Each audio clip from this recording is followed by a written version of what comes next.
This is a KBTL News Update. I'm Adam Fernz with Austin Ashcraft.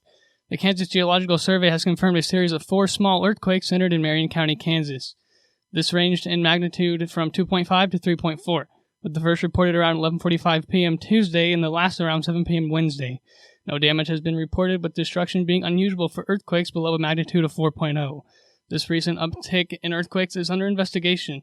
The latest series of earthquakes in Kansas were blamed on water waste injection wells from oil and gas production back in 2014.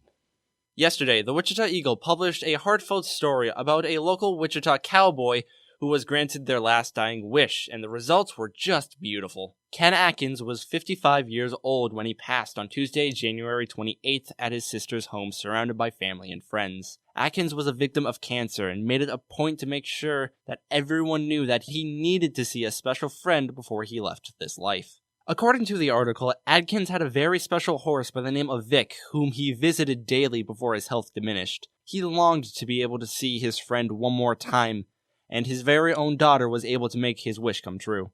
The Wichita Eagle posted a video of the reunion along with the article. You can see the joy in Atkins as he embraced his 4-legged friend, who was an honorable pallbearer at the funeral. The Kevin B. Atkins Cowboy Relief Fund has been made in honor to help other struggling families in the rodeo community. Donations can be sent to P.O. Box 416 in Valley Center, Kansas, 67147. Again, that is P.O. Box 416 in Valley Center, Kansas, 67147. According to the Butler County Times-Gazette, China counts 170 coronavirus deaths, and new countries have found the infection. According to the Butler County Times-Gazette, students in Topeka are attempting to make Election Day, November 3rd, a legal public holiday. The students think that not enough people vote because they are too busy with other things such as work or school.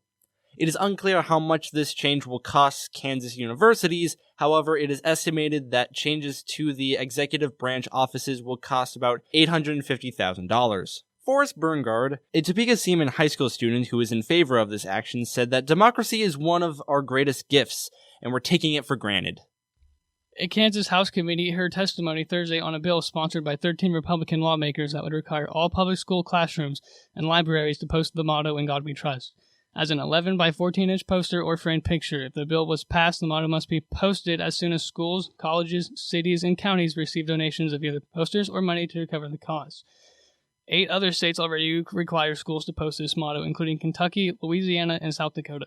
Concerns have risen over how this would possibly stigmatize athletes in the LGBTQ community, but the bill's main sponsor, Wichita Republican Michael Capps, has said that it would be as regular as the American flag.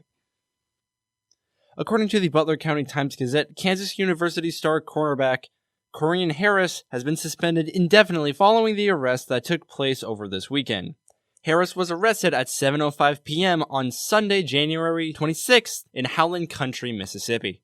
On Sunday, a representative of Howland County Jail told Topeka Capital Journal that court filings showed Harris had 2 felony charges: delivery of controlled substances and unlawful use of a weapon. Harris was also suspended for driving a suspended/revoked license and for operating a motor vehicle in a careless way. The initial reason for the traffic stop was because Harris was traveling in the passing lane. Harris's bound was set at $7,500 and was posted at 10:34 p.m. on Monday, January 27th. Harris's next court date is scheduled at 9 a.m. on February 10th in West Plain, Missouri. The Butler softball team is eager to get the season started and make a return trip to Utah. Head coach Doug Chance and the Butler softball team has one goal in mind this season: win. The Butler Grizzlies enter the 2020 season with 16th-year head coach Doug Chance as the helm. On the Butler Grizzlies website, head coach Doug Chance said, "We are just looking forward to facing competition. It has been a long winter, and the girls are ready to get out and play someone in a different colored jersey." The last live action the team saw was this past fall during this fall ball season. Their last action game was in mid-October, over 3 months ago. Last year, the Grizzlies capped off a great season with another trip to the NJCAA Division I World Series, their 10th appearance in the last 13 years. They had an overall record of 43-8 on the season, with a KJCCC record of 25-1. Their only conference loss coming to Barton in a 7-2 contest on March 22, 2019. Butler returned 7 sophomores from last year's team, and Coach Chance hopes that their experience from last season will help lead the freshmen. Along with the 7 sophomores, 12 freshmen round out the Grizzly roster. The Grizzlies open up the 2020 campaign down south in Texas, and they will play in the San Antonio tournament at Alvajo Fisker Park. They will open up with Northeast Texas on Friday, January 31st at 12 p.m., followed by Trinity Valley at 2:15 and again at 6:45. They face Galveston College on Saturday, February 1st at 11 a.m. and Northeast Texas at 1:15 p.m. to finish up the tournament. Wednesday was a bad night for basketball for the Butler Grizzlies. Both the men's and women's teams suffered a tough loss on the road to the Cowley Tigers. The women lost 109-86, while the men went down 106-87. The Cowley Tigers women's team jumped up to 16-7, while the Butler women's fall to 16-7 and 9-4 in the conference.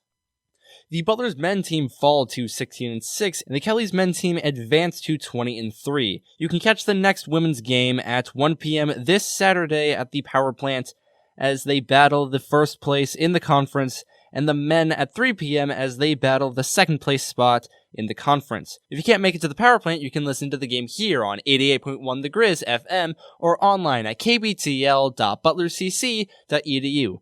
Wesley Hager and Bryce Hariyama will have the call. This has been a KBTL News Update. Thanks for listening.